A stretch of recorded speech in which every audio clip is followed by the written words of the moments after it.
जय श्रीराम भाई मैंने मु ओल्ड कॉइन कलेक्टर ओडिशा 894 मु आपण मानकु 50 नया पैसा जहाँ 1957 1963 मसीहा पर्यंत 50 नया पैसा बाहर सी बाहर निकेल तार वेट था 5 ग्राम सी साइज था 24 mm सेप था सर्कुलर से 1957 फास्ट बाहर बॉम्बे मिंट्रे एक्सट्रीम रेयर कॉइन है बॉम्बे मिंट 1957 35,000 टଙ୍କା ठारू 50,000 टଙ୍କା पर्यंत तार मूल्य से फिर 1959 बाहर बॉम्बे मिंट्रे से एक्सट्रीम रेयर कॉइन 30,000 टଙ୍କା ठारू 50,000 टଙ୍କା पर्यंत तार मूल्य तापर बाहर 1960 बाहर 1960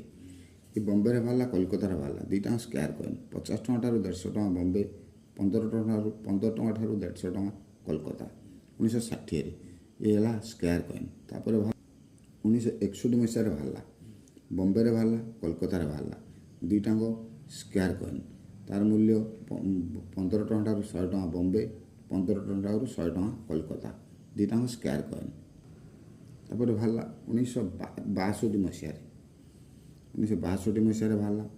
15 टଙ୍କା ठारू 100 टଙ୍କା बॉम्बे 15 टଙ୍କା ठारू 100 टଙ୍କା कोलकाता दुईटा स्क्वायर कॉइन ख्याल रखु 1962 भी स्क्वायर कॉइन तापर 1963 मसीह बाहर 1963 मसीह बाहर बॉम्बे रे कोलकाता दुईटा स्क्वायर कॉइन 15 टଙ୍କା ठारू 100 टଙ୍କା बॉम्बे 15 टଙ୍କା ठारू 100 टଙ୍କା कोलकाता दुईटा स्क्वायर कॉइन है नया पैसा पैसा देख देखो लिखा थी नया पैसा नया पैसा लिखा रहा रुपये का आधा भाग ऊपर लिखा रहा रुपये का आधा भाग 50 नया पैसा ये 1950 रु 1963 पर्यंत 50 नया पैसा बाहर आ भाई मैंने या पर नेक्स्ट वीडियो रे अवशिष्ट कॉइन विषय जापर 50 पीस कॉइन आपण मानू मु रिक्वेस्ट करी कहूँ मोर यूट्यूब चैनल लाइक करूँ शेयर करूँ सब्सक्राइब करूँ विदाय नौजी भाई जय श्रीराम भाई मैंने।